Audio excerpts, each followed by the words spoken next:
Bahkan tidak akan mustahil keluarga ini akan menjadi keluarga yang ramah, keluarga terbawa, bahkan menjadi keluarga yang terpecah belah. Untuk itu sumber daya manusia dalam keluarga membentuk karakter anak bangsa adalah judul Syarhil Quran yang akan kami sampaikan.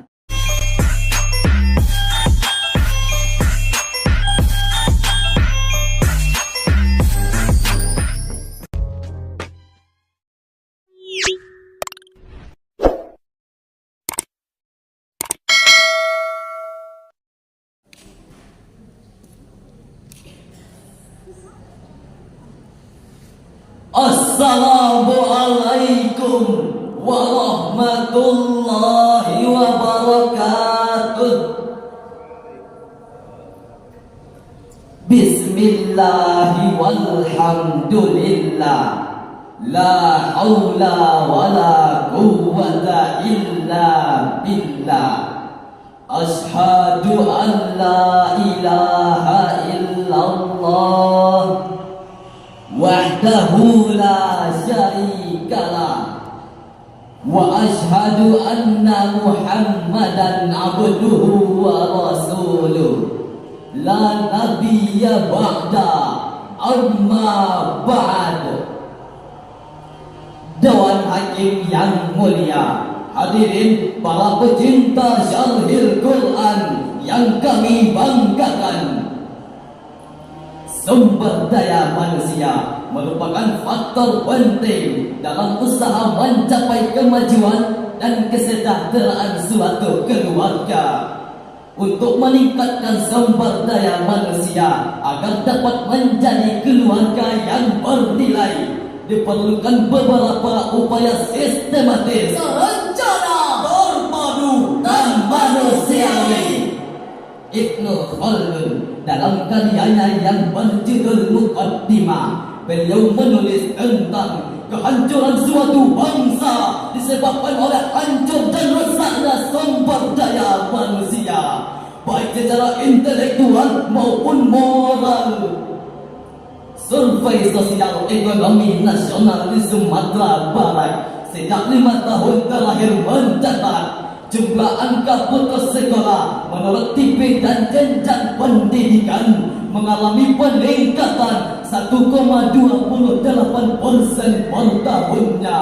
Mari kita sama-sama buka mata dan menganalisa buang ego yang merasuki jiwa jika memang dirimu cinta akan bangsa Indonesia. Lihat kondisi kita step by step, akan kami sajikan data di hadapan Anda, bukan hoax tapi fakta.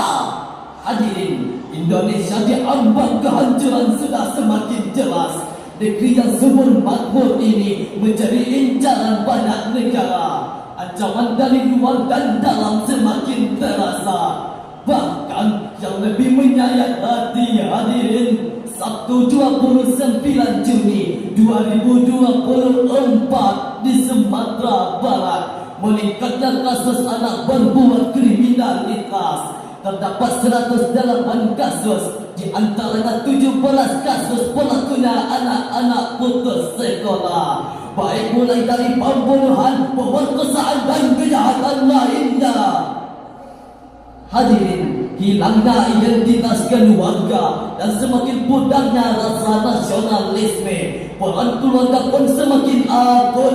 Bahkan tidak akan mustahil keluarga ini akan menjadi keluarga yang ramah, keluarga terbawa, bahkan menjadi keluarga yang terpecah belah. Untuk itu sumber daya manusia dalam keluarga membentuk karakter anak bangsa adalah judul Syarhil Quran yang akan kami sampaikan. Sebagai rujukan, Al-Quran surah Al-Hijr ayat 19.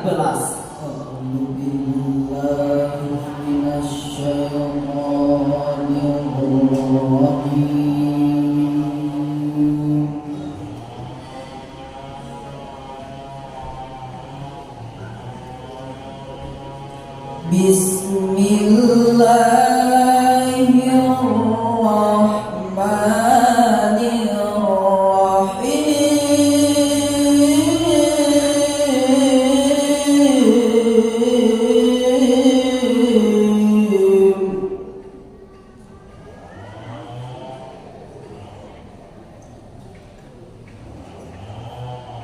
والأرض مددناها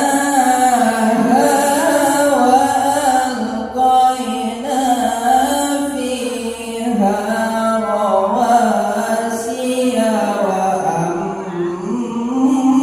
وأنبتنا فيها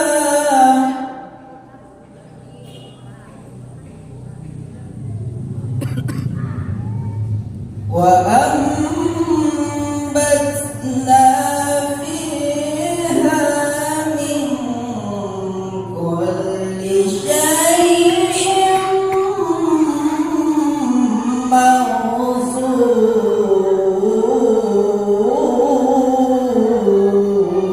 Aku berlindung kepada Allah dari godaan setan yang terkutuk. Dengan menyebut nama Allah yang Maha Pengasih, Maha Penyayang. Dan kami telah menghamparkan bumi, dan kami pancangkan padanya gunung-gunung, serta kami tumbuhkan di sana segala sesuatu menurut ukuran. Hadirin yang kami hormati, Profesor Dr. Wahba Az-Zuhaili dalam tafsir Al-Wajiz, beliau menjelaskan Allah telah menghamparkan bumi dan menjadikan di atasnya gunung-gunung yang menancap agar manusia tidak mengalami goncangan. Allah juga menumbuhkan berbagai tumbuhan dan tanaman di atasnya menurut ukuran. Dan Allah juga menjadikan untukmu berbagai kebutuhan agar kamu tetap hidup, baik berupa makanan, minuman ataupun tempat tinggal. Sesungguhnya Allah Maha Pemberi rezeki kepada semuanya. Ayat ini mengisyaratkan kepada kita hadirin bahwasanya Allah menciptakan sumber daya alam yang sangat melimpah untuk dimanfaatkan oleh manusia untuk mencukupi kehidupannya, sehingga diperlukan sumber daya manusia yang berkualitas agar dapat mengelola serta memanfaatkan sumber daya alam tersebut dengan baik. Hadirin yang berbahagia, Syekh Ibnu Katsir dalam tafsir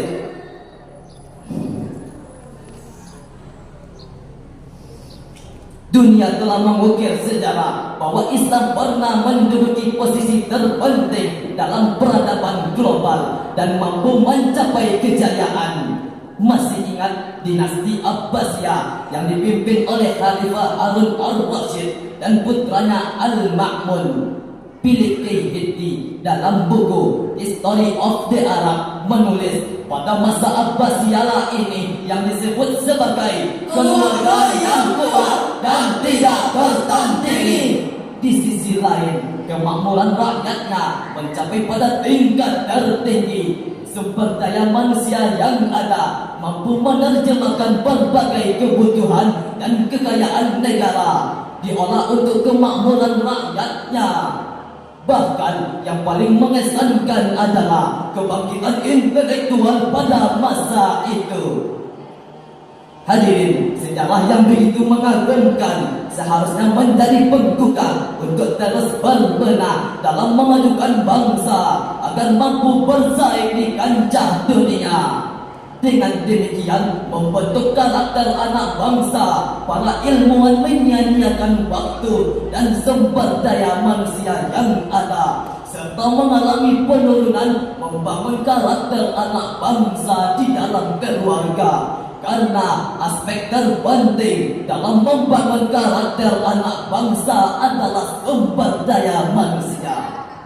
Lalu, sumber daya manusia unggul seperti apa yang diharapkan untuk menjadi garda terdepan dalam mengelola karunia Allah? Sebagai jawabannya, mari kita simak firman Allah dalam Quran surah Al-Mujadalah ayat 11. Ya ayyuhalladzina amanu idza qila lakum tafassahu fil majalis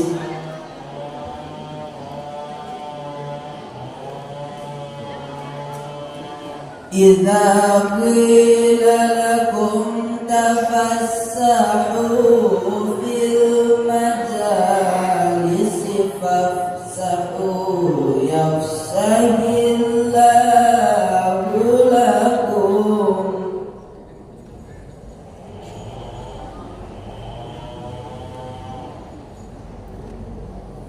wa idza qila anshuzu fanshuzu yarfa'illahu alladhina amanu minkum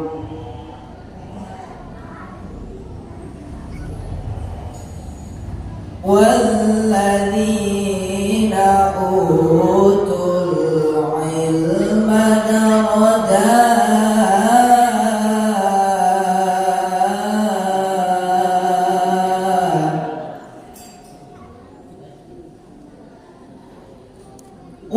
والله بما تعملون خبير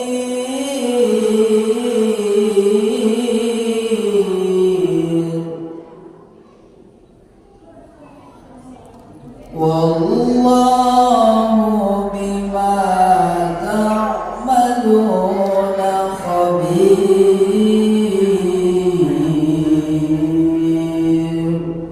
صدق الله العظيم. Wahai orang-orang yang beriman, apabila dikatakan kepadamu, berilah kelapangan di dalam majlis-majlis, maka lapangkanlah. Niscaya Allah akan memberi kelapangan untukmu. Dan apabila dikatakan berdirilah kamu, maka berdirilah. Niscaya Allah akan mengangkat derajat orang-orang yang beriman di antaramu dan orang-orang yang diberi ilmu beberapa derajat. Dan Allah Maha mengetahui terhadap apa yang kamu kerjakan. Maha benar Allah dengan segala firman-Nya.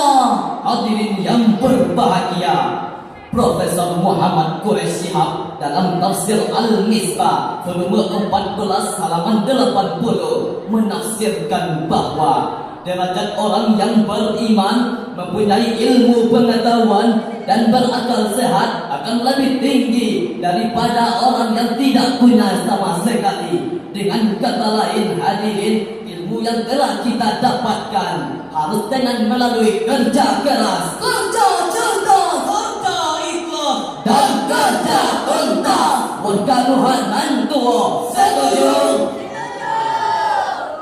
Ayat ini memberi landasan metodis kepada kita hadirin bahwa ilmu yang telah kita raih baik di bangku sekolah, perguruan tinggi ataupun pesantren harus kita amalkan dan dipertanggungjawabkan di hadapan Allah dengan kerja dan karya nyata sebagaimana syair lagunya yang dipopulerkan oleh El Corona yang telah kami ubah liriknya.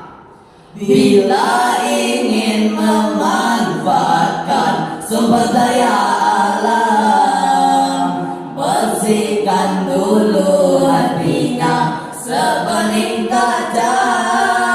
Bila mata tertuju pada alam semesta, marilah kita membentuk karakter bangsa. Cari-cari dulu, carilah ilmu, ilmu utama membentuk karakter bangsa. Cari-cari dulu, carilah ilmu, ilmu utama membentuk karakter bangsa. Mantapkan hadirin.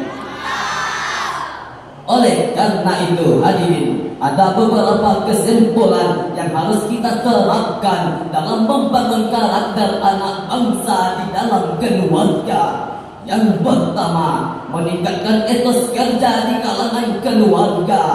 Karena dengan etos kerja yang tinggi akan melahirkan manusia-manusia yang hebat yang mampu merubah dunia sehingga muncullah karya-karya produktif. Kedua, peningkatan ilmu pengetahuan berbasis iman. Pantas Albert Einstein pernah mengatakan, "Science without religion then, religion without science then." Ilmu pengetahuan tanpa agama buta, agama tanpa ilmu pengetahuan lumpuh. Dengan demikian hadirin, sumber daya manusia yang berkualitas yang diharapkan oleh bangsa ini adalah manusia yang memiliki iman kuat dan ilmu pengetahuan yang mantap. Oleh karena itu, kita tidak hanya dituntut untuk mencetak sarjana-sarjana pintar, teknokrat brilian, generasi cerdas, tetapi kita juga dituntut untuk mencetak orang-orang benar, pribadi beriman, serta berakhlak mulia. Demikian syarahan kami. Terima kasih. Sampai jumpa. Wassalamualaikum warahmatullahi wabarakatuh.